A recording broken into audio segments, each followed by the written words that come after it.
Hello, and welcome to The Alt Left.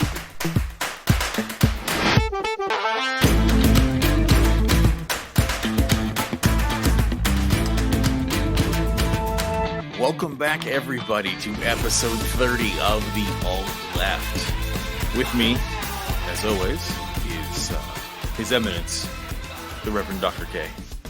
Good evening, everyone. Et nomine Patri et Filii et Spiritus Sancti. And doubting Thomas himself, Matthew Heathen Communist Atheist, Jumbo Johnson. Praise be to his noodly appendage, Ramen. Ramen. He did boil for your sins. And of course, I'm your host, Chris. Lately, we've been talking about a lot of controversial topics like freedom of speech, police brutality, that kind of thing. It's time to tone it down. You know, we already did abortion. We've covered everything we can't talk about, so we're going to go light and fluffy this week. Tune in, put your feet up, crack a soda. We're just going to be talking about religion. That's all.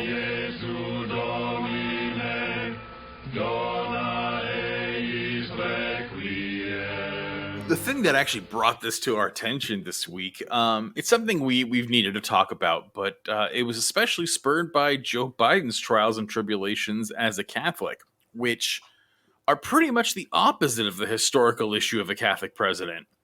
You know, we had JFK was our first Catholic president, and a big issue in his election was with the American people, not the church. The church was overjoyed that philanderous, bang anything that moves drug addict John F. Kennedy was a good Catholic and was going to be president.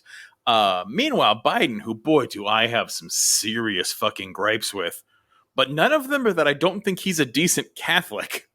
Yeah.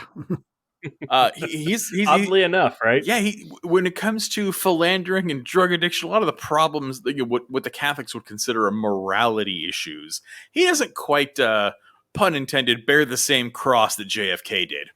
Yeah. And the Catholic Church is now coming after him for his stance on abortion and wants to do things like not give him communion. I mean, this is a step below excommunication. Yeah. Yeah, I didn't know that it was that harsh. Like, that they want to deny him communion. Yeah, no more Jesus crackers for Biden. Yeah. See, in the Catholic faith, you can absolutely bang the shit out of however many women you want, whether you're married or not married, but all of them have to bear your children. Got it. Or, I mean, you could probably molest a couple of children too, right? Oh, yeah, you can molest all the kids you want. You'll just get shuffled around. Yeah, until, it becomes national news, and then you'll just, say I'm sorry and not really do anything to fix it. Hold on. You won't even say I'm sorry. The popes have not straight up said the Catholic Church was wrong. The popes have said, they kind of, that apology that narcissists give you, like, I'm sorry you're upset about that. I'm sorry you feel that way. That's kind of the shit the Catholic Church pulled. They're like, we're so sorry of the pain and problems that these children have faced. Never like, by the way, we're really sorry we covered up a pedophile ring for forever.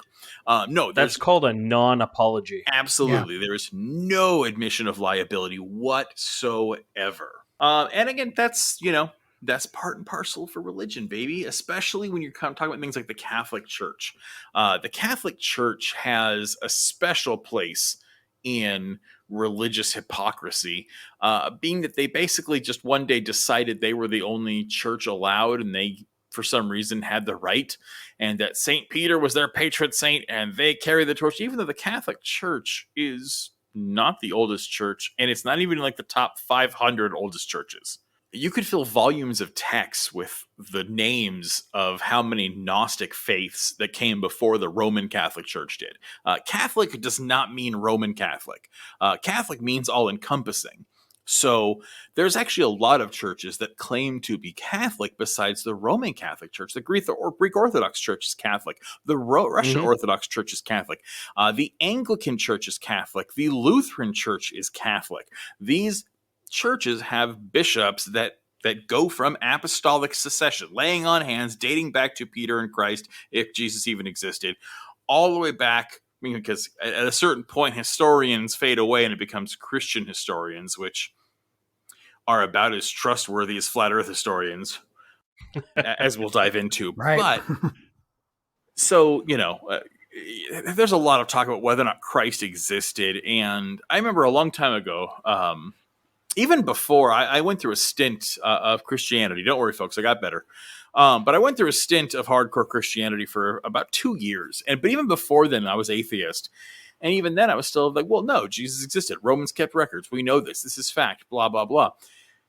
And then I actually researched it one day, not that long ago. There's not a single shred of evidence, period. Not even evidence of his crucifixion. Like, the best evidence we have is there is documentation of Pontius Pilate being in Jerusalem. There is evidence of King Herod. There is evidence that crucifixions did happen at this time. But that's the best we have. There is absolutely no evidence of this dude walking around being Jesus. And what makes it even more confusing is at the time, there was a lot of dudes doing this. At this particular time of the time of Christ, and we're going off on a tangent, but I just have to get this off my history chest. At the time that Jesus was assumed to have lived, that was kind of a big thing, was going around and saying you were the fucking chosen one, because the Jewish faith is built upon the idea that a Messiah will come and save them. The Jews are God's chosen people, and once they left Egypt, the next time they faced massive persecution like this, the Christ would come and save the Jewish people. And so all of a sudden the Romans come, take over, everything's under attack. The Jews are complete subjugates of the Roman Empire. They do not like this. The Romans are pagans. I mean, there's a whole breaking of tablets, golden calf story you should read. It's pretty fire. The Old Testament kind of sucks, but that one's a knocker. Read that one, and you'll find out why Jews just really aren't that into pagans. Golden cows don't do it for them. So when Romans show up and conquer the shit out of them and have golden eagles with golden symbology under them on all of their poles, that's a problem. I mean, these Romans aren't light pagan. The Romans were hardcore pagan. They kicked down the door and were like, check out your new fucking pantheon. That doesn't sit well with rabbis, man. It just doesn't. There was talk of this is going to be the end times, and it's time for the Messiah to come and rescue the Jews, and then the world will fall apart, and it'll be fucking awesome. So you had a bunch of Jews running around doing what is the modern day equivalent of, trying to get Herbalife, right? Yeah, trying to get you to join Herbalife, trying to get you, come sell knives at Cutco, come be part of Young Living. Like, it's always these bullshit, that bullshit pyramid scheme that everyone's doing right now to try to make money. And it's all that was happening then. Everyone was like, hey, maybe, how you walk around sometimes and a guard goes, maybe I'm the Dragonborn. I didn't know it. That was literally going on. Everyone's like, maybe I'm the Christ. And so there's actually a very famous part where Jesus gets locked in prison at the end before he dies in the Bible. There's this, and Pontius Pilate, I got to tell you, if there's any sympathetic character in the New Testament, it's Pontius Pilate. He is this combination of the guy from Clerks saying, I'm not supposed to be here today, and what's his name from Lethal Weapon, who's just too old for this shit. Danny Glover. Murtaugh. Yeah. No, not Murdoch. Danny Glover's character. Murtaugh. It's Murtaugh. It's Riggs and Murtaugh. Oh, are the two characters. Thank you. Yeah, sorry, Murdoch and was Danny Glover's character is Murtaugh. Yeah, because he always goes, Riggs. So anyway, it's that same kind of thing. Pontius Pilate's this this Roman, ex-soldier. He's a total officer, comes from good stock. He becomes a governor. And so his kind of retirement pasture is, hey, so go to Jerusalem because... And one of the things the Romans were good at is once they conquered you, honestly, if you let them build their roads and you paid your fucking taxes, they really didn't screw with you. So they're like, hey, here's a cake assignment. Go hang out in Jerusalem. The Jews aren't very violent people. It's super chill. Not a big problem. There's no active war zone going on. Go be governor there. And he's like, that's where I'll retire. Packs up his all his shit and heads over to Jerusalem to put his feet up for the last few years of his life and then live there. And then this fucking Jesus guy comes along, and he and all the Jews want to hang him, and he knows that's allegedly, and he knows that's gonna start some shit. We're talking about the story of the Bible, though. It's as if I was describing a Spider-Man comic to you. And so there's this special holiday where once a year the Romans would release any prisoner, regardless of crime, that the people wanted. And he's like, cool, this is my chance to get this Jesus guy out of jail, and it's not my fault. And they're like, do this. And they're like, no, get this Barabbas guy, who was this other guy who was a freedom fighter, who was claiming he was the Christ because they already had multiple Christs locked up. So this was incredibly common at the time. So who actually knows? A lot of modern day scholars actually think the story of Jesus is a combination of multiple people who were claiming to be the virgin-born Christ. Yeah, it's an amalgam, right? Well, and then mix that with a lot of Egyptian stuff, because remember, Egypt was still a major power at this time, and Jesus, I think it's Ramesses, I can't remember. No, it's not Ramesses, it's fucking the sun god. Ra. Yeah, and the son of Ra. Anyway, Jesus' virgin birth and death after 3 days and all that completely coincides with a whole lot of astrological crap and a whole lot of Egyptian stuff. I mean, there's a bunch of shit you can watch and read on this. There's books written on this. Yeah. The point is, Jesus parallels a lot of the stories of the time, and that's how things went. I mean, there's a reason there's a talking snake in Genesis, because at the time of the rise of Judaism, snake worship was the big pagan tradition before then. And what you do as humans is, when you're starting a new religion, you make the last big one the enemy. So snakes were good, now snakes fucking suck. That's what you do.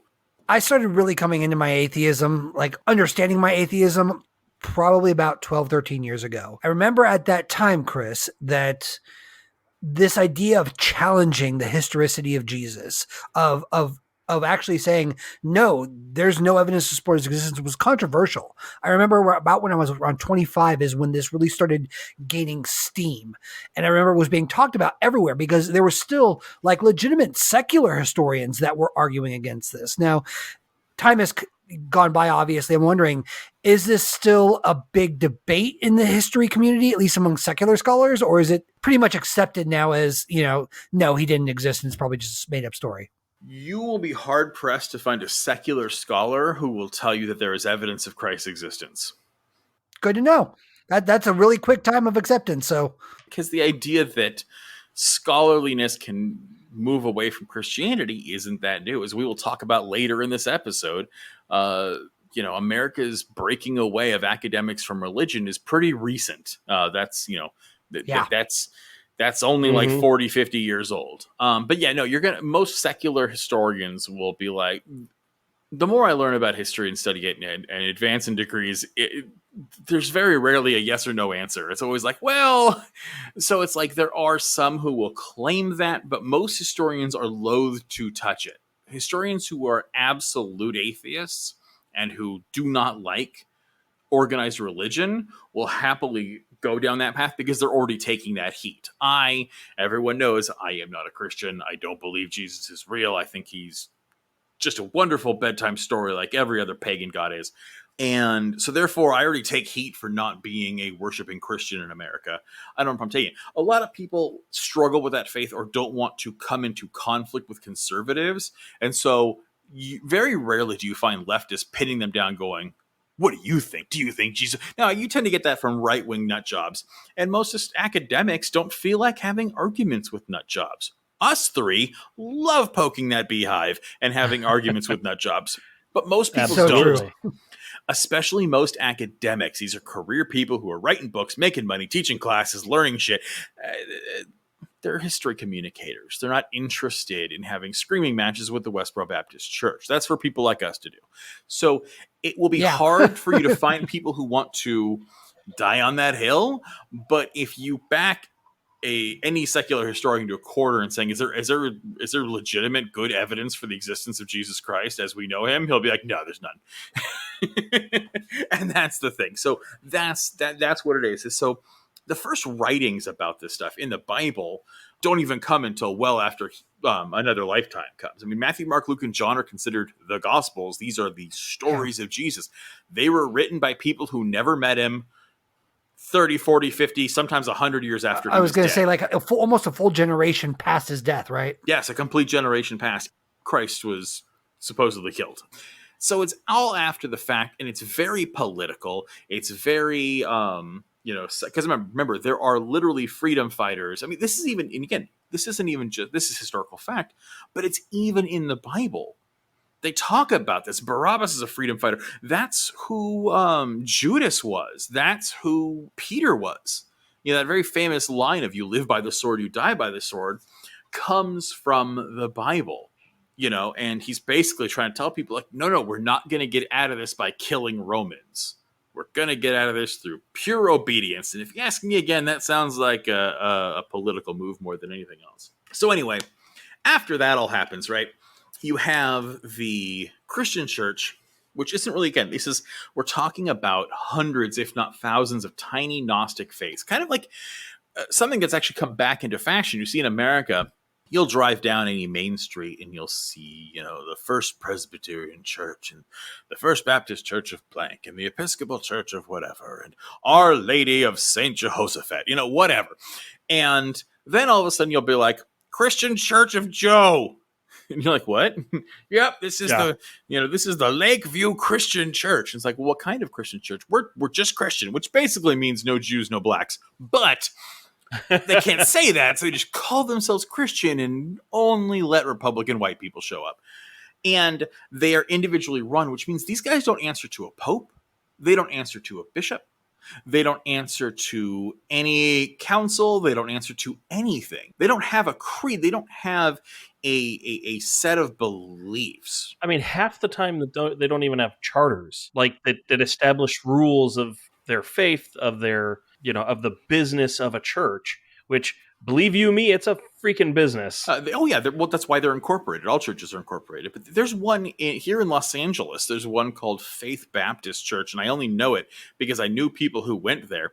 This is an incorporated Baptist church that is literally just run by a corrupt family that is running a small cult underneath a cross.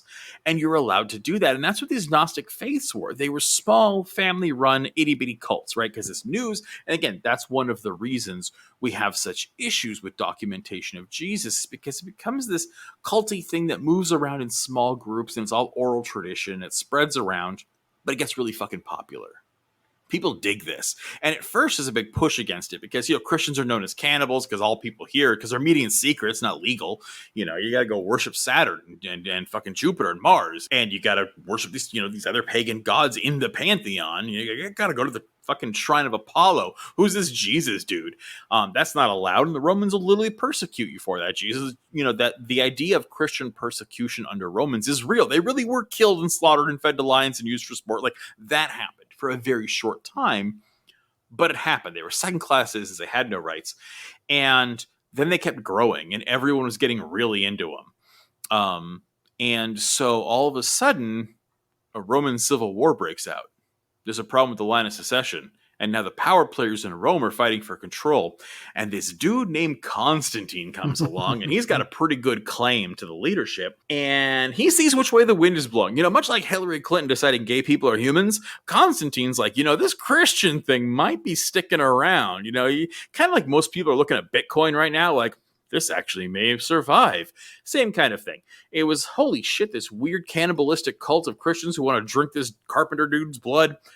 There's a lot of them, and they're really popular, and they have money. They're starting to get sway, and they're starting to get really popular and organized. Okay. And he does a Hail Mary. No pun intended on that one, actually. He does his Hail Mary, and he's marching into battle. Again, we're not talking about what happened, because what happened is Constantine was like, all right, better go appease the Christians. I'm Christian now. I saw a thing. What is historically known? There's this guy named Lucius Caelus. He's a Roman quote unquote historian, again a Christian historian who worked under Constantine, right? And he's the one who wrote the legend of Constantine's conversion around 300-ish, circa. And it was during this one marginal war. I forgot which battle it was. Yes, look it up. Read a book, guys. But it was one of the big turning point battles, and Constantine had a lot of soldiers who were secretly Christian. He was motivating them. He was unifying him. This was a strategic political move, and it was a smart one. I'm not even knocking Constantine for it. Got himself a good publicist, saw where the one was going. But props. Let's put our history hats on here and think critically about this. That's what this guy was doing.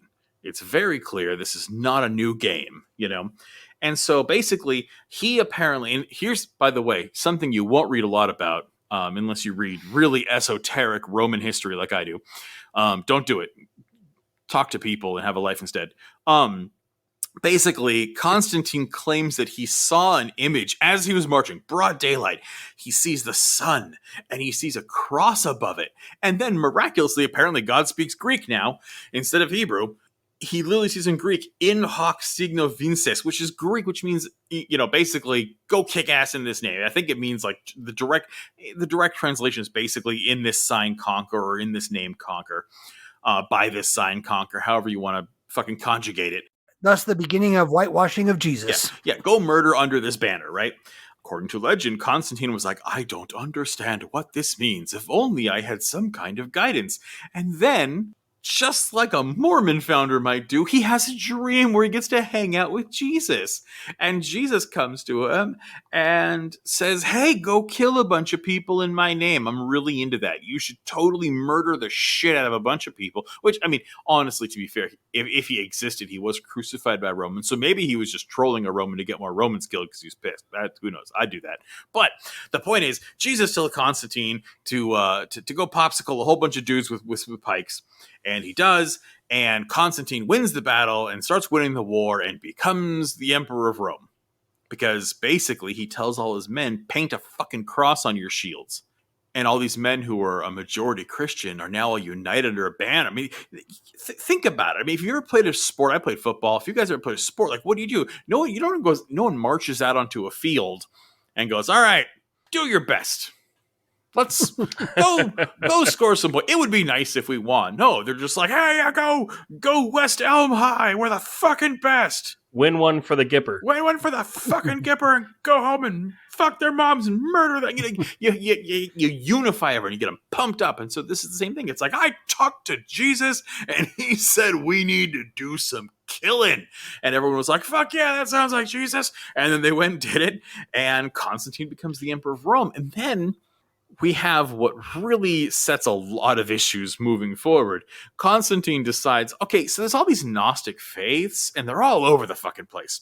Some people think that it's all about God. This is monotheistic. Some people are pagan about it, and they're like, oh, there's this God, but there's also Jesus and the Holy Spirit. They're all three different gods, and you got to worship all of them together. And some people are like, you got to eat people's flesh, and some people are like, that's fucking weird. And some people are like, you got to cut off the tip of their penis, and the other people are like, that's fucking weird. And so Constantine's like, we need to fucking unify this. If I'm going to run an empire, I need people on the same goddamn page. And so if anyone who's been to church in any Catholic apostolic tradition, so we're talking here in America, we're talking Lutherans, Episcopalians, Catholics, Methodists, you've heard the Nicene Creed. Council of Nicaea. Yep, where everyone stands up like independent thinkers and jointly recites verbatim a belief structure of, we believe in one holy Catholic and apostolic church, we believe in the virgin birth, we believe in the Holy Spirit, blah, blah, blah. And people do their pledge of, this is the faith that I have independently come to, that I scream in unison. That was shoved down my throat since the day I was born. Like a Catholic priest. Sorry, that was a cheap shot, but sometimes the jokes write themselves, man. Cheap shot or not, it was accurate. It's too low a blow. So anyway, what you have here is now he's unifying, right? Now he's got the empire, he's got the soldiers on board. Now he's going to unify. And when I talk about these Gnosticism, I'm not talking about just people in Rome. We're talking about the Greeks, the Russians, there's a whole Middle Eastern contingent to this. There's Egyptians to worry about. There's the entire Italian peninsula. I mean, there's a lot of area of the world. Half the empire of Alexander, we're talking, has Christian Gnostic faith. So he gets his council together, he gets all these head bishops, and he's like, we're going to get together, and we're going to make a decision, and we're going to vote, and we're going to sit, and we're going to talk, and we're going to make a creed of exactly what it means to be Christian. And when we're done, we're all going to shake hands and agree. And everyone who goes home safely is going to agree to this. And everyone was like, oh, okay. So they sat for a few days and made some fucking hard choices. That's where you get the Trinity. That's where it's like this whole God the Father is the supreme being, the Alpha, the Omega. But there is also Jesus and the Holy Spirit who are equal to God, who is the Almighty and the supreme being. And you're like, what? And that's why the Trinity is such a hard thing to grasp for a lot of people, because it makes no fucking sense. It's a weird compromise. Yeah. And this is all pre-Bible. Yes. Yeah. Well, this is where the Bible is this actually is all. No. This is the genesis This is where of they the decide Bible. this is where they decide what gets included in the Bible and what doesn't. Yeah. All I was trying to say is that this is not after the Bible was already what considered to be the Bible. We had a bunch of books that were that were separate, and then they kind of brought a lot of this together for this specific purpose. Correct. We had a bunch of different books and a bunch of different versions of the Bible. In fact, this is where like the Dead Sea Scrolls come from and stuff. Is we had books of we had testaments of Mary Magdalene. There's actually a really fun one that's the Book of Raphael, which is about an archangel who was like a minor archangel. So it's actually a fun story. And it's a shame it's not in the Bible because it's literally about, it's like, think of a Call of Duty. It's literally about this like grunt archangel. He's bottom level archangel, but he's like going through hell and fighting shit, having a really hard fucking time. But anyway, that's where all these dead books that the Catholic Church does not want you to read come from, is these Gnostic traditions. So they meet several times over a long period of time. Like, it wasn't like the council got together for brunch. Like, no, the council meets many, many times over a big stretch of time. And then they come up with the Bible. And that's where they decide on these Bibles. And you can see in the Bible where these, you see these contradictions, especially in the Old Testament, but in the New one too. These major contradictions that people who point out to kind of criticize Christianity and faith, that's why you see these. That's why Eve has a rib pulled out of her to make Adam. But then also in the next story, Adam and Eve are created simultaneously by God pulling them both out of the dust. Like, well, how are the two creation stories? And that's why you see this stuff. Well, how can God be the Alpha and the Omega and the single Almighty when he's talking to Moses? But then later on, it's a three-way split. It's a thruple. That's weird. And again, that's because we had to combine multiple belief structures. And this is stuff where it was split down the middle. And he needed to make a compromise to get everyone together. So that's where Constantine, that's where we get the Bible. That's where that comes from. That's where the collection of books, from Genesis through fucking Armageddon, that's where you get this annotated collection that Christians agree to, right? And it becomes political. This is where we get the King James Bible from. There's a whole British Civil War where King James needed to make his own version of the Bible that was pro him, and so it's edited heavily. The King James Bible is like pretty much the least accurate translation ever made because it was a political move. From day one, politics is what religion is actually about. Always has been. The Crusades were absolutely about money, wealth, power, control of land. The Holy Roman Church needed control of the Holy Lands because it was a point of pride and it was a point of money. I mean, that's literally the reason why England even got involved in the Crusades. And there was a whole ransom. King Richard, oh my God, poor King Richard got like kidnapped and his mom had to pay a bunch of fucking money. There's a lot to it. But so that we go through the long list of crusades, which one of them, the Roman Catholic Church brought us the Children's Crusade, where they decided that like the reason we're not winning these crusades is people are sinners and they're just fucking sinners. So we need to send a bunch of 8-year-olds out there who have never touched a woman and have never done anything wrong. And we're going to put a bunch of children in armor and swords and God will deliver. And of course they were splorched immediately, never seen from again. This is the problem with religion-motivated government. Here's the biggie. If I had to ask you, what do you think the biggest fucking kerfuffle between the Roman Catholic Church and an ancient, or at least an old leader would be? What do you think that might be? The time that Henry VIII told the church to get fucked? Yeah, actually, I would agree with that.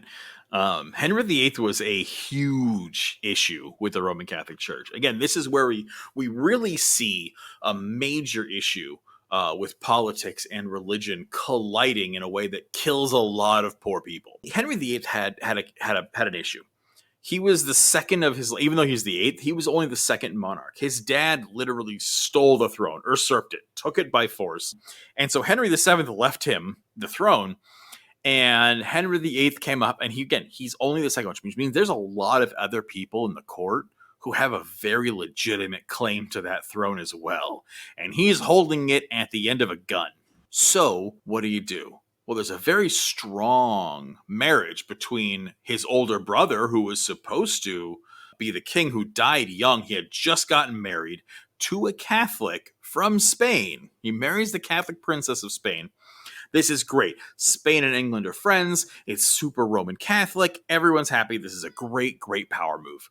And then he fucking dies. And Henry VIII, who is like second in line, he's not even supposed to be the king. And anybody who's watched Game of Thrones, this is where you see Ned Stark's story. He's never supposed to be the leader. He was the second in command. He was just supposed to be a good soldier and get laid and party and do his own thing. And that's what Henry VIII was doing. And then his brother dies, and all of a sudden he's got to be fucking king. Well, what do you do? Because now Spain is like, well, you better not fuck over the princess. So what they do is the cardinals get together and they ask the Pope for an exemption. And they say, look, we found this obscure passage in Scripture saying that if a man marries a woman and he dies before they can fuck, it's cool for the brother to marry her and legitimize her. And they're like, oh, yeah, they totally never banged because people don't do that when they get married, especially when they're trying to make heirs. No, that didn't happen at all. And so the Pope grants it, says, okay, and poof, we're good. We're good. You can marry her. It's not even a divorce. Everything's fine. He's dead. You're good. Do it. So he does it. So basically they bribed him. No, they didn't. They actually didn't bribe him. See, England was sending... You don't think there was some money that changed hands there? There wasn't, and I'll tell you why. Because money had already changed hands. England was forking over annually a fuck ton of money to the Roman Catholic Church. They paid it no matter what happened. Whatever the decisions were, it doesn't matter. Every year, they sent over a shit ton of money to England. And because of this, they had a very cozy relationship with the papacy. Yeah, it's also important to remember that the Roman Catholic Church at this point ran everything. Yes. They were the real power in these lands. And so there was no reason to bribe them because everyone owed them everything. Period. Yeah. You don't bribe the without king. the church's, without the church's blessing, you don't get shit. If you're excommunicated, every other European power will not trade with you. They'll fuck you over. You'll be dead. So no, they sent over a fuck ton of money. But the thing is the Pope was actually friends with Henry VIII. They knew each other. They were kind of buds. In fact, the Pope liked him so much, he actually declared Henry VIII defender of the faith, which basically means he's head Jesus general, which is a big thing. It's huge. Spain wished they had that. France coveted the shit out of that. England, this little country, this tiny little island, gets to have the most chosen and favored seat with the papacy. So they're not popular with that one, which is, again, they're hating with France all the time. This is why they're courting this relationship with Spain through this marriage. Well, Henry VIII is banging away at this older broad who's not pumping out babies, and she finally pumps out a daughter. Her name's Mary, Queen of Scots. Well, he's like, oh, it's really not good for establishing a royal lineage when it's very, very new and there's other people who have claims just as good, if not better than mine. Popping out a lady. So Mary is allowed to, live, whatever, but she can't be king. There's never been a queen regent. The daughter's that's a bad deal. So finally, then his wife can't have any more kids, and this is a problem. He needs a fucking son, and he needs one now. He needs one yesterday, man. And so he needs a divorce from this bitch, and he needs a new wife. That's the end of the story. He needs a wife who can pump out a son. Henry VIII needs to get rid of Catherine Aragon, right? This is the Spanish princess. And he's got to get rid of her yesterday. He needs a son now. And so while he's on the lookout for it, he actually falls in love with another woman. He really does dig her. That's Anne Boleyn. Now, there's a lot of speculation. Anne Boleyn was a noble, and her father was very much trying to get his hands on the fucking throne as well. Very much made sure he put his hot, half-naked daughter in front of Henry VIII all the time. And made sure she always talked about how dope his codpiece looked. So, of course, Henry obviously falls for her, and and she's like, "Oh, dude, I'll let you put more seed in me than a farmer at springtime, man." And he's like, "All right, this is fucking great." And so now he goes to the Pope, and he's like, "Hey, Pope," sends a message, tells the cardinals, "I need another exemption." He and the cardinals sit down, do a little reading, and they find another passage in the Bible that says a man can't marry his brother's wife under any circumstances. Biblical contradictions. So they're like, "Hey, Pope, there's this other passage. We got to do right by Jesus and get rid of this marriage. It's just not right, and it's got nothing to do with me needing a son. This is all about the Lord." That would have gone great. Henry VIII and the Pope were buddies. Right before this happened, France invaded Rome and literally sacked it. And you might think, well, that's a bad idea because the Pope would be pissed and screw them over. Well, they kidnapped the Pope and literally hold him at sword point. So now the Roman Catholic Church is the French Catholic Church. And no one hates Henry VIII more than the goddamn French. So they tell him to go get fucked. because they want to see that happen. They want him to not have an heir, and they want a French-friendly king to jump in. So they tell him, no, it's sinning. And this is, again, this is what we're talking about. This is this confliction here. So Henry VIII goes, the choice is I can stick with it, be Catholic, and England can keep paying a whole bunch of money, not just to Rome, but now the money is going to be all funneled to the French, our enemies who we are actively warring with. So I can just basically send boats of gold to the people who are trying to kill us and then lose my lineage and lose my throne. Or I can keep my throne and I can keep all the money as well until the French go fuck themselves. So I think I'm going to do that. So he does what no one had done and tells the Catholic Church to go fuck itself, starts the Church of England, declares the King of England also the head of the church, which means he's basically English Pope and can make whatever rules he wants. Divorces his wife, really pisses off Spain, and marries Anne Boleyn. Anne Boleyn doesn't give him a son. That's the real shit part of it. Is technically she does, but they're stillborns. She doesn't give him any sons that can take the throne. And then, and here's what's important, she does give him one very healthy daughter, Elizabeth. Now, Mary was born under the Catholic reign. She's Catholic, her mom's Catholic, the Catholics are all about Mary. And they're like, fuck yeah, firstborn daughter, this revolution will be over real quick. Meanwhile, now he started a whole new church. And of course, his wife is Protestant. He's Protestant now. The country's Protestant. He shifted the government. And we're simplifying. There's many, many, many people killed and many problems with this. It's not like people were just like, all right, whatever. No, people were pissed. But shit went down. And when the dust settled, this is what happened. And so now you have Elizabeth, the Protestant princess. What the fuck are you going to do there? So he still needs a goddamn son. Now he's got two daughters, and they're of the two warring factions. Fuck. This is a major problem. So he goes, I'm pretty sure she's banging her brother, and she's a traitor, and she, stole the cookie out of the royal cookie jar, and did this. And he basically a whole bunch of charges that aren't real get shown to him. This is where you get he just killed all his wives. He actually did. Most of them he divorced. Anne Boleyn he killed. It sucks. It shouldn't have happened. But he couldn't just divorce a second wife. He had no religious claim to it. So charges go. Her head gets cut off. Hey, guess who's single and ready to fucking mingle? So then he has Jane Seymour, his third wife. She gives him a boy. She dies in childbirth. And then not that much later, his son dies. She dies. Nice. The kid is super sickly. He dies too. Henry has several more wives. One, he Anne of Cleves, who I think he didn't even consummate it. Catherine Howard, who actually I think they became. Catherine Howard was like 18 or 19, and she was actually banging everyone in the castle. She was super like, I just think English dick is dope. And so he was like, well, so she's the other one he killed. He becomes friends with Catherine Parr, but still divorces her. He never had a goddamn son. So Henry VIII, before he dies, goes, okay, well, he never had a son that lived. He had stillborns, and he actually had a sickly boy that dies. So now we've got a Catholic Mary who has the best claim, and Elizabeth Protestant. He goes, fuck this. I'm not letting the goddamn French Catholics do this. Meanwhile, the Spanish and French are now getting together because the Spanish are pissed because they lost the throne, and the French are pissed because, well, they're fucking French, and they're getting together, and they're just teaming up against England. He's like, we can't do this Catholic thing. It'll fucking destroy the country.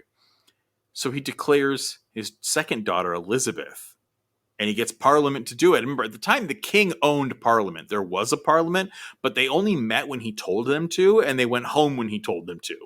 They were the king's bitches. He gets Parliament to declare that Elizabeth will be the successor. And then everything was fine. No one was mad about it ever again. Obviously, there was an English Civil War. We've all heard about Mary Queen of Scots, Bloody Mary, getting her head cut off. A whole bunch of shit goes back and forth, back and forth. Eventually, Elizabeth kills Mary, and Elizabeth becomes pretty much the most badass ruler England has ever had, and the role of the Church of England, and no more Catholicism, is cemented for quite a while until the Glorious Revolution of 1688. They basically declare that they don't need a king anymore. That doesn't work out. They need King James. King James II comes in. He's Catholic. And this is a big problem. He's the best royal line, but they don't want a Catholic. And so he makes a deal. He goes, look, all I've got is this daughter. I'm going to marry her off to a Protestant man, and he will take the throne when I die. And they're like, okay, deal. You can be Catholic king for a little bit, the country's staying Protestant, and your daughter marries a Protestant, whatever. So she does. His daughter marries William of Orange. He's a Protestant. Everything's going to be fine. And then very shortly before he dies, he has and he's old. God, James is like 60 or something like that. And his wife is as old as he is. No one should be having babies, and they have a goddamn oops baby, and it's a boy. Well, now King James says this is a sign from God, and clearly Catholicism should win. And then nobody was mad about it, and everything was fine. Obviously, giant war happens, but the Protestants win, and that's where it's cemented. That's the end of the Catholic reign. And why is this important? Because this sets up the Protestantism versus Catholicism around all of European history. You know, one of the many things that Hitler used to get a moral justification for persecuting Jews was Lutheranism. So Martin Luther has seen the indulgences the Catholic Church is doing, says, fuck this, writes his note, nails it to the door, blah, blah, blah. That's we all famous history. Moves away to Germany to flee, to live, and starts the Lutheran Church. Well, he was really anti-Semitic. A lot of people are like, oh, Martin Luther was this nice guy. He advocated for the burning of synagogues at every opportunity and the slaughter of Jews. Incredibly anti-Semitic. And the Nazi government used this big time. And this came to play in World War II. So they're doing this. And then the Catholic Church has a problem, right, with this. Because the Nazis are not religious. They don't like religion. Fascism and religion don't get along. And much like, that's why a lot of people equate communism and fascism, because they're both kind of anti-religious. So the fascists are anti-Jew, and they use that Lutheran argument to help them with Christians. But they're not religious at all. And the Catholic Church sees them persecuting, like we talked about it on our last podcast, Jehovah's Witnesses are getting persecuted. And they know this. So the Vatican does what the Vatican always does and ends up on the wrong side of history. They sign what was called the Reichskonkordat, which is, or Reich Concordant, which is Kraut for, the contract with the Reich. It was in July of 33, and July of 33 is important because in the beginning of 33 is when Hitler rises to power as chancellor. They sign this, and this is basically an agreement that the Vatican would shut the fuck up about Germany, and the Nazis would leave Catholics alone. The Catholic Church gets to continue being run by Catholics. The bishops get to do what they want. They get to elect their own priests, blah, blah, blah. But they don't get to talk about politics, and they especially don't get involved in the Holocaust or talking about how bad Nazis are. The Vatican will completely look the other way as they commit genocide, as long as they let Catholic priests continue to collect money and make their own rules and laws. Now, not only does this mean the Vatican completely supports genocide in the Nazi regime, but it really actually helped push that forward. Hitler was an unknown. He had just become chancellor at this point. It had been less than a year.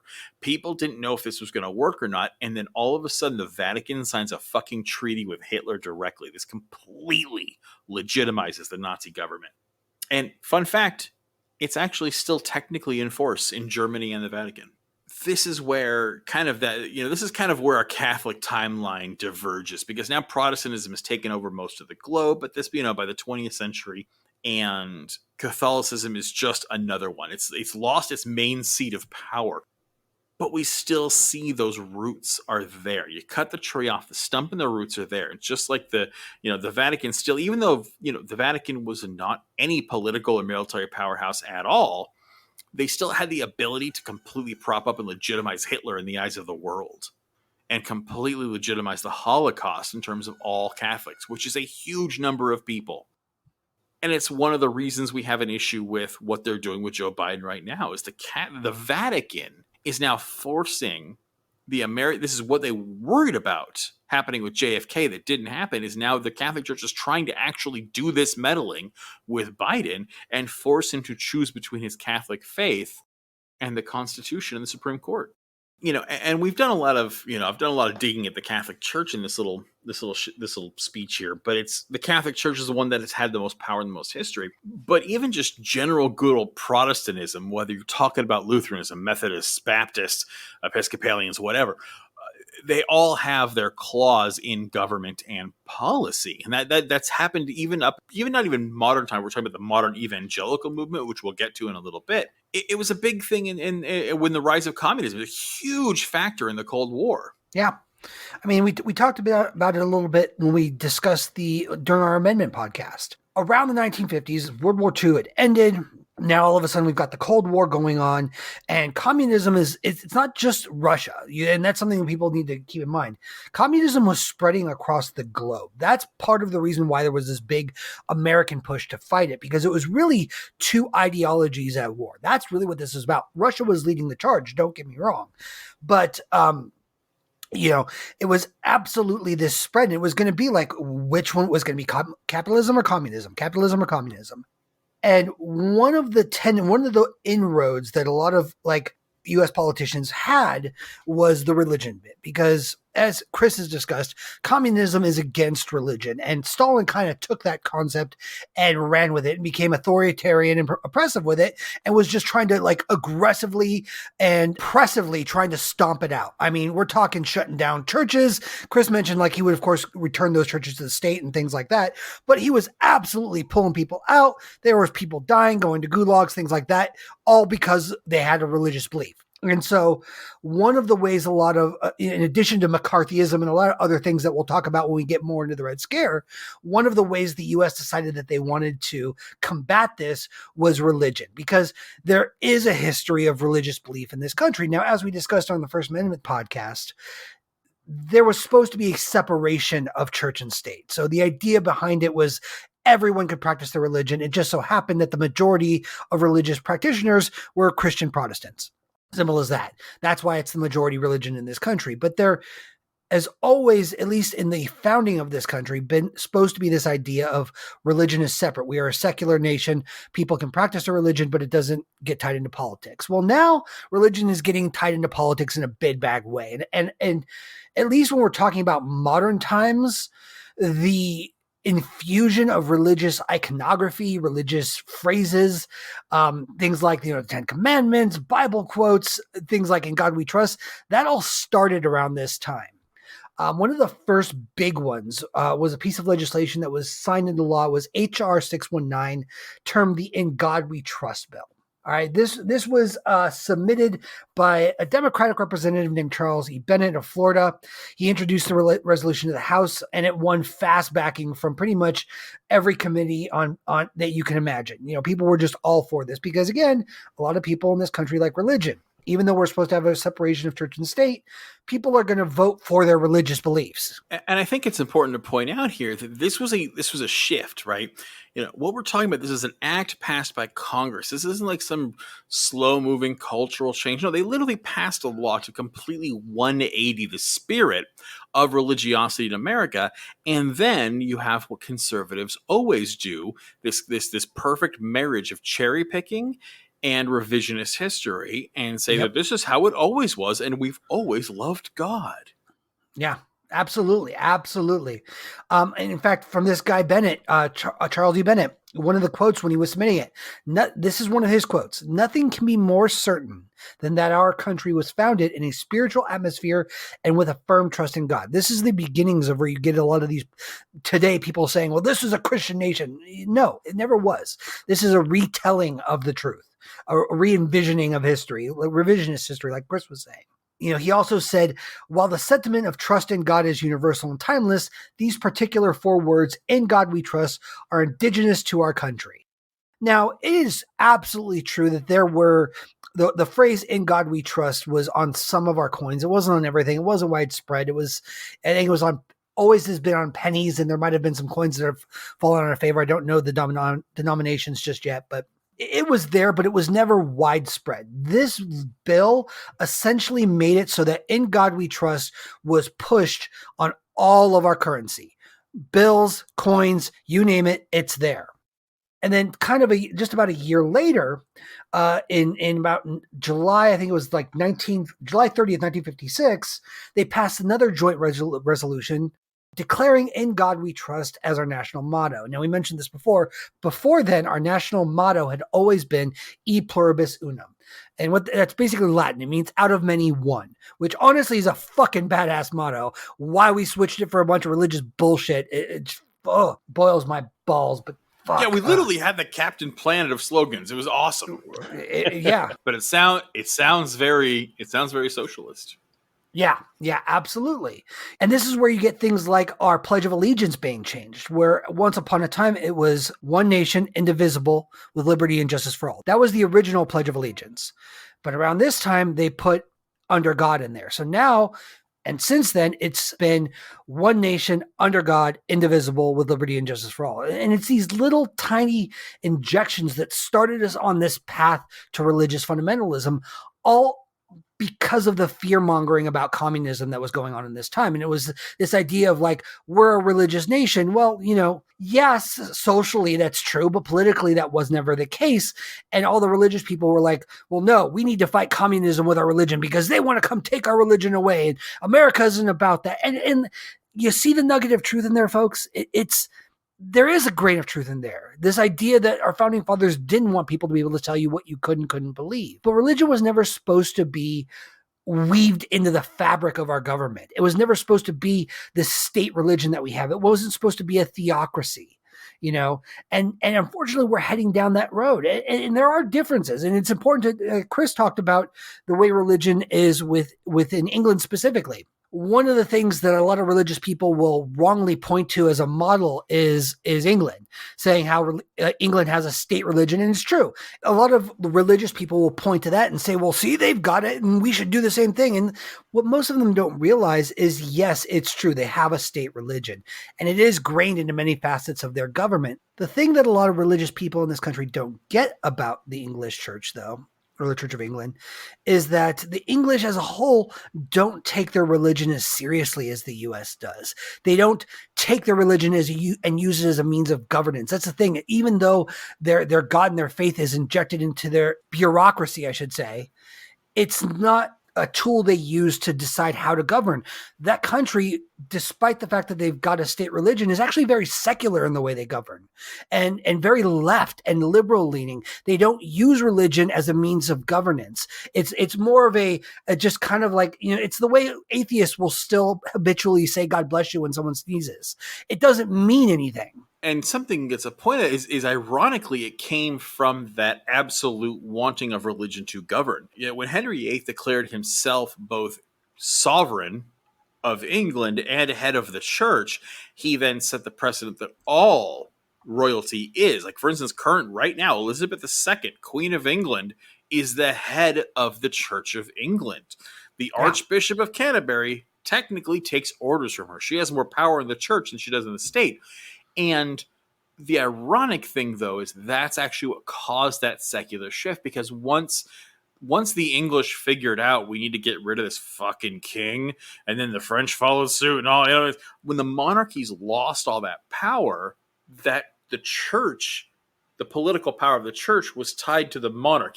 That was the horse Henry hitched it to. And so when that horse went down, so did the fucking chariot. And so the church is considered part of the culture now, but as soon as after Mad King George tanked the throne and it was gone at that point, so was the Church of England's right to rule the nation.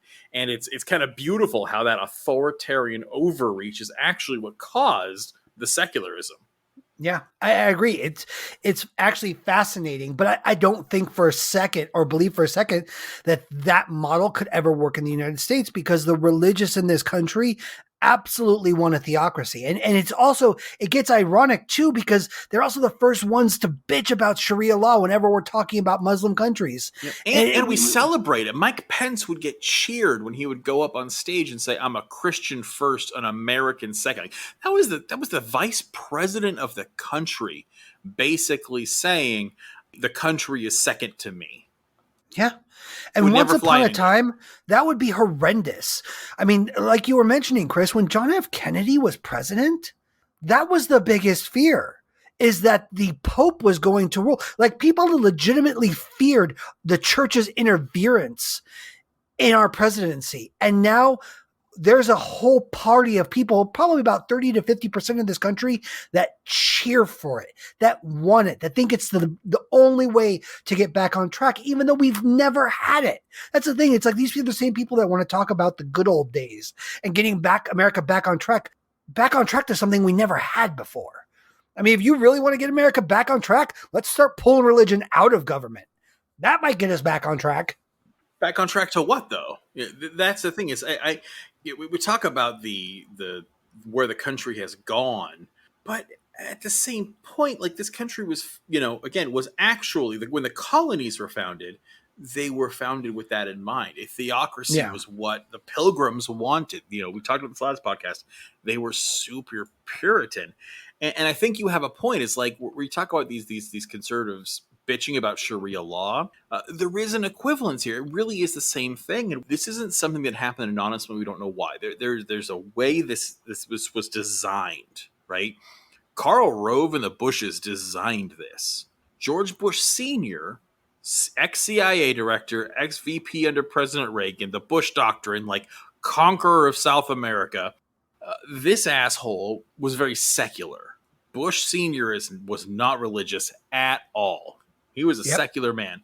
And when he was running for re-election, he was told by his advisors, like, look, man, the moral majority's big. Dan Quayle's getting a lot of traction with this. You need to embrace the evangelicals. And he was like, fuck them. That's the last thing this fucking country needs. It's pretty much the only thing I'll ever agree with George Bush on.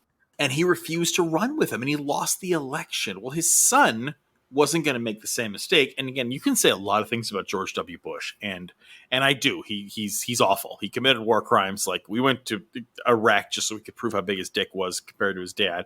Like, George W. Bush is a disgusting human being who did terrible things, but he's no Dick Cheney and he's no Bush Sr., and when I say this is the liability and the culpability fall to him. He was weak, and he allowed evil to work. I mean, he allowed evil to happen. He let this happen. He was the one who was in charge. It was on his fucking watch. And he let this Iraq and Afghanistan invasion carry forth for no good fucking reason. Other than Cheney told him to. Yeah, but that's the thing, is that's where I'll give him now, again, I'm not going to be Ellen here and say, well, he's rich and white and we should be nice and hug our enemies. No, I don't fucking hug fascists. I don't fucking hug war criminals. God, there's a very famous, Vinnie Paz line of, wartime presidents do wartime shit, which is why wartime presidents can suck my dick. And I love it. And that's exactly what we're talking about with Bush. Was he a puppet? Sure. Was he controlled? Absolutely. He still did it. He signed his fucking name on the check. Yep. But this guy's a true believer. One thing I will say about Bush is he's not a charlatan. George W. Bush, not his father, but baby Bush, he's a born-again Christian. He was an alcoholic and a cokehead, and he found Jesus, and it saved his life, and blah, blah, blah. And he's this dumb man from Texas who found Jesus and feels better about it. Great. Religion actually worked for him in the way it would be nice if religion worked for most people. But he got really big into the evangelical movement, saw that as a power move, and he saw that as his tribe. He was like, yep, fuck yeah, white Jesus all the way. And so he went with it, and that was when the door had been cracked open. That's when the door got kicked open, and the evangelical movement flooded into politics. And that's why you have Mike Pence saying, I'm a Christian first and an American second. And this is why George W. Bush got some flack for it at the time, and it's still ridiculous. But when he was asked who his favorite philosopher is, he went, Jesus, but he meant it. He wasn't just like, I don't know what's popular. Like, no, he meant it. He loves him some Jesus. Yeah. And then, of course, fast forward, what does that do? It sets the precedence. That's what Americans have to do. That's why Obama's not religious, but once he was running for office, you can't start going to fucking church. Because if you don't start going to church, you're a fucking terrorist Muslim and blah, blah, blah. So what do you see Trump doing? Trump holds up a Bible after he tear gasses a bunch of people in front of a church. Trump is asked on the campaign trail, what's your favorite book? The Bible. Which part? All of it. But there's no New Testament, Old Testament. There's nothing. Is there a passage you're like, nope, it's all perfect equally? Because, of course, the guy's never cracked open the Bible. Hell, he doubt he's cracked open a fucking 6-year-old's book. But it was lip service, and the evangelicals don't care because half of them are so stupid. It takes a certain amount of blind fucking dumb faith to be an evangelical. But number one. But number two, even if you don't believe him, which half the evangelicals know he sucks, they don't care. He's pushing their agenda. And that's what they want. That's that theocracy that the religious right in this nation and has always wanted. The religious right of any nation, of any culture. This isn't just limited to Christianity. You think this is limited to Christianity? Look at Islam, right? Despite what Western media tells you, most nations, I mean, there's exceptions like Armenia, but most Middle Eastern nations are Islamic. And again, a lot of Asian nations as well, actually. But a lot of them are like Saudi Arabia and Dubai, where they just say lip service. You know, they are the Obama Clinton Christians, right? You look at the royal family of Saudi Arabia, these are not Muslims. These people do not practice the faith at all. These are very wealthy atheists who understand that as long as they fucking eat some falafel in front of people and say, you know, fucking Hail Muhammad, they're good. And they allow the bad actors to do whatever they want to do. And they're like, yeah, sure, women can't drive, whatever. I don't give a shit, because they don't care. They want to sell oil to America. That's all they care about. They're staying in power just like any monarch. Again, you don't have to go farther than very recent history. The Iranian Revolution. You know, Iran was taken over by the West, and the U.S. had put in a puppet king, the Shah of Iran. The very last Shah was Mohammad Reza I'm going to butcher the name, but it's Mohammad Reza Pahlavi. And he basically, because he was the Shah who was ousted, people just literally, when someone says the Shah, they mean him. They mean Mohammad Reza. And he was a puppet governor for the United States. We put him in power. There's actually very famous footage of him coming to Disneyland, and Walt Disney shakes his hand and welcomes the Shah of Iran to Disneyland, because he was a Western ally. He gave us a whole bunch of oil, a whole bunch of stuff in the Middle East, and he was Iran was owned by the United States. If you look at pictures, you can look this up online, look up pictures of women in Iran in 1978. You can't tell the difference between a group of Iranian women and a group of American women in 1978. No, they're dressed exactly alike. Yeah, jeans, t-shirts, going to college. Yeah, it was that free love, you know, hippie disco. It was all of that. And then what was it, 1990s when all that changed? 1979, actually. That's when the Iranian Revolution was. But yeah, the U.S. was on top of the world, right? We were winning the Cold War. We were winning the space race, like fucking America, USA, Rambo, right? 1979 rolls around, and the people of Iran are pissed off. Now, there's always been this backlash from the far religious right, but now the moderates are like, no, fuck this. We're not letting America and Great Britain and the Dutch steal all of our fucking oil. This is garbage. This guy's a puppet. And so they join forces. You have the centrists and the far right joining forces. They have a revolution. And they fucking oust this dude, send him off to exile. He's kicked out of the throne. And then we get the Ayatollah. If you want to Google pictures of Ayatollahs, and if you want to know what an evil wizard looks like, my God, these guys are... Every Ayatollah has been terrifying. I don't know what it is about them. But he runs the government. And now the prime minister of Iran is a puppet of the Ayatollah. We have Islamic Pope runs the country now. And Iran has become an enemy to us. And it's our fault. Had we let Iran move about their natural history, they would have become... I mean, Iran's got amazing history. That's the cradle of civilization. You know, Persia is... this is where Zoroastrianism comes from. This is where the world's first astronomers comes from. You look at a clock, those numbers on there, those are Arabic. This culture is the oldest and one of the most amazing and powerful that's ever existed. And it's just fucking rich. And we've destroyed it for money and faith. ISIS, where do you think that came from? ISIS, we talk about ISIS and how they're just the worst thing ever. They formed because of the invasion of Iraq and Afghanistan. ISIS is the Islamic State of Iraq and Syria. Now, there is also, I guess it's formerly ISIL now, which is Iraq and the Levant. Most people still call it ISIS. But that formed, and they're trying to bring about Armageddon. These aren't political actors. These are religious actors. They are actually hoping to invade Israel. They first want to take back and make a giant Islamic state, and then go cause a second Holocaust, invade Israel, kill the Jews, and bring about Armageddon. Actual Armageddon.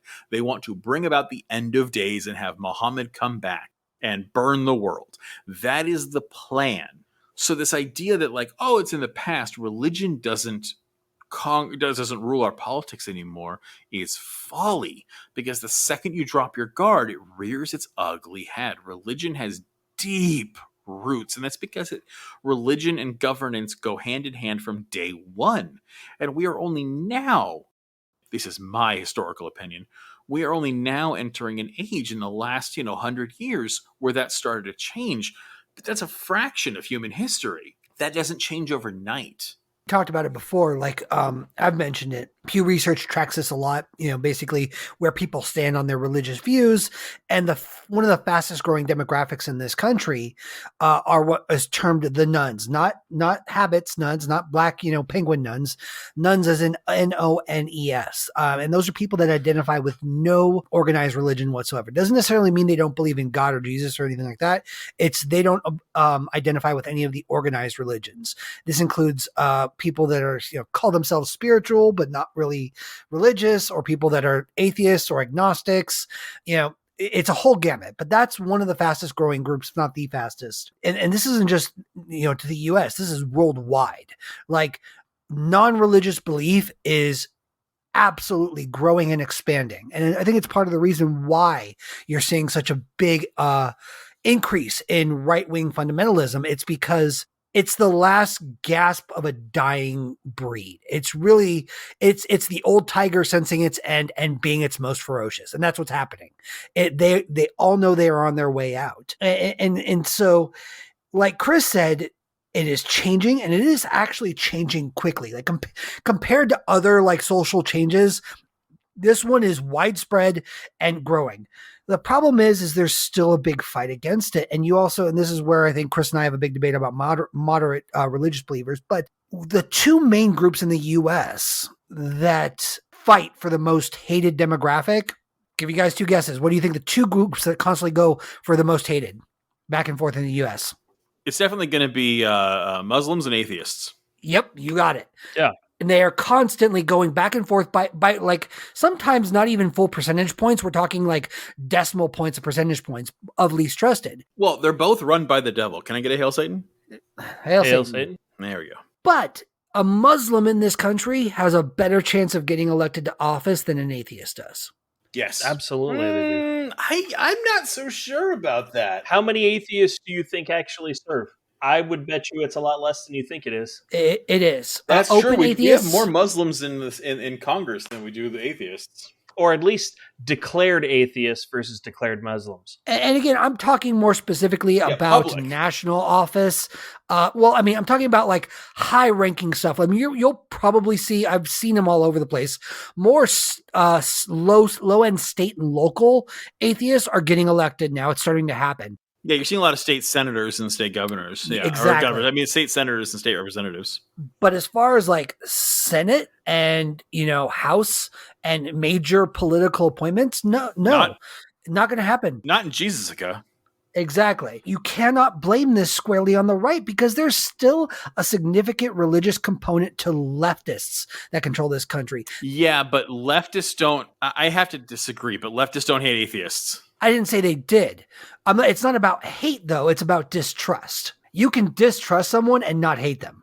And that's where it is a lot of people, Pew Research has done polling on this.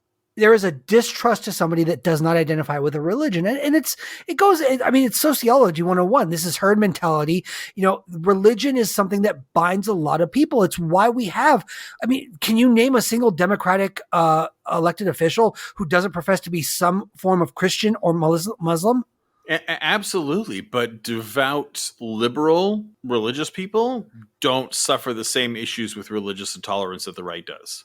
That is a conservative thing. I would agree with that. However, that's not the argument I'm making. The point I'm making is I'm talking specifically about getting elected without being religious. And in that arena, allowing for a religious component to still thrive, leftists do that too.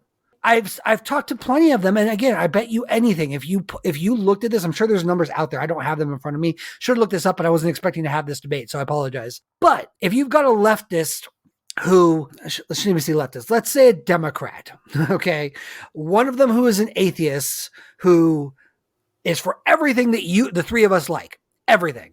And you've got another one that's also for everything that we like. They are on paper the exact same with one single difference, and one is an atheist and one is a Christian. The Christian one will get elected every single time. I completely disagree. I think if you find a Christian who is pro-choice and pro-gay, that no, you're actually that person. I'm talking about a liberal Christian voter, which is what Matt's Yeah. talking about. Yep. They will care far more about that person's stance on gun rights and Roe v. Wade and war over what church they go to or if they don't. I actually completely disagree, and I would love to see some, even if there is accurate polling on this, because I don't want to just say, well, I'm a Democrat. No, because there's right-wing Democrats as well. I'm talking about people who are pro-choice, pro-equality. You find me pro-choice, pro-equality people who are Christian, which there are plenty of them. They're not the majority of Christians, but they're a big chunk. Those people would care far more about policy and stances on those major issues, like the Second Amendment and abortion, than they will on whether or not that person is religious. You know, it's actually an interesting topic. I think we should put it out there to our listeners to see what they think about it. And I might even blast our social media with that as a polling question. Because again, this is obviously our opinions are anecdotal. Yeah, absolutely. But I can think of, off the top of my head, 5 or 6 people I know who fit that bill, who are Democratic voters. They're liberals, but they're pro-choice, and they're pro-choice and they're pro-gay.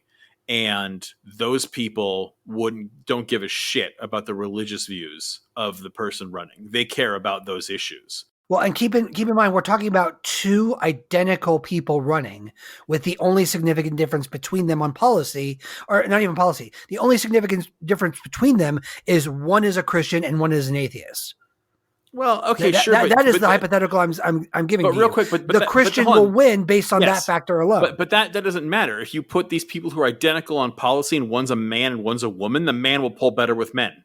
Like, that comes down to people tend to, if there's nothing else to consider, yes, they will hire the person who looks more like them. Sure, but you have to give me some nuance here. If you're going to say they're identical people, yeah, sure, but that doesn't prove that religiosity is. Because if they're identical candidates and one's right-handed and one's left-handed, and that becomes an issue and a talking point, the right-handed person will win. I mean, I guess you have a point there. I can concede that. I still disagree. I think religion plays a much bigger role across the political spectrum in how people vote and what they expect to see than I think you're giving credence for. And yes, I think I agree with you that most leftists, people that we would consider not leftists, liberals. Because here's the thing, you're going to be hard pressed to find. There are some, but you're going to be hard pressed to find hardcore leftists who consider themselves active, devout Christians. Yeah, I agree with you on that place. That's the distinction I was making. I wouldn't. I'm talking specifically about liberals. I'm not talking about leftists, because I agree with you on that. Yeah, people wearing a pink pussy hat. That's who we're talking about. Yeah, exactly. This is where I think, I'm with her stickers. Yeah. I would argue most of them, for all their professing to be left-leaning and supporting of those things, they also lean really heavy on their religion. And it's the typical thing of like, well, my religion doesn't hate the gays. My religion is really accepting. And then, when Black Lives Matter shows up asking for help, they'll shut the door. Yes. But again, I think if their choice was someone who was pro BLM and someone who was anti-BLM, but the Christian was anti-BLM, they would go with the more progressive candidate. And that's what I'm saying. It's like, if you have there, one's Christian, one's an atheist, and then you add in any other factor, whatever those liberal talking points are, whatever candidate's not on board with them goes away. And again, and we're talking about, one of the problems I have with liberals is they tend to be one issue voters, which is actually one of the reasons think this is liberals tend to be like, gay rights, it's all I care about. Second Amendment, it's all I care about. Women's rights, it's all I care about. Racial equality, it's all I care about. Like, they tend to be one issue voters rather than, no, I care about equity for all. That's what makes a leftist. A liberal cares about several pet things, and very often one of those is them. Again, now we're just arguing semantic, pretty much. So I think I am going to use that as a talking point for our listeners, and I'll probably be blasting out social media. Guys, when we get off this podcast, we'll put something together probably for next week. This is why it's so dangerous to not critically look at your candidates' policies and what they do. And this is why it's critical to not blindly accept their faith statements. Because again, you have someone like Biden, who is an actual devout Catholic, who is now facing political pressure from a foreign entity to change the law of the land. But the Supreme Court has ruled how the Constitution declares this, and they want him to go against the Supreme Court, go against the Constitution, get on the wrong side of history, and go against women, which is more than half the population of the nation.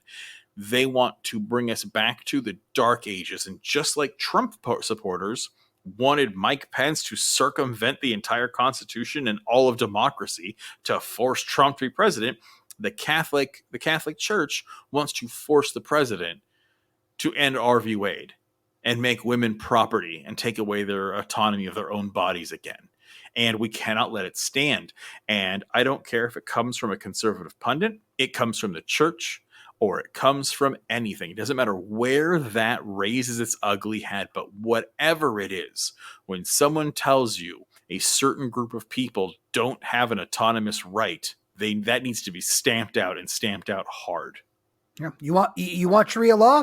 This is how you get Sharia law. Yep. And this is why The Handmaid's Tale is a peek into our possible future, not fiction. Yep. You know, it's never overnight. This kind of stuff is insidious. It happens over the course of decades, and that's what's been happening. And that's why it's important to have these kinds of conversations and to keep vigilant on this. I know it sounds like, oh, they're just pushing an atheist agenda. It's like, no. There are certain inalienable human rights that we have fought for, people have bled for, died for, marched for, that we cannot give up.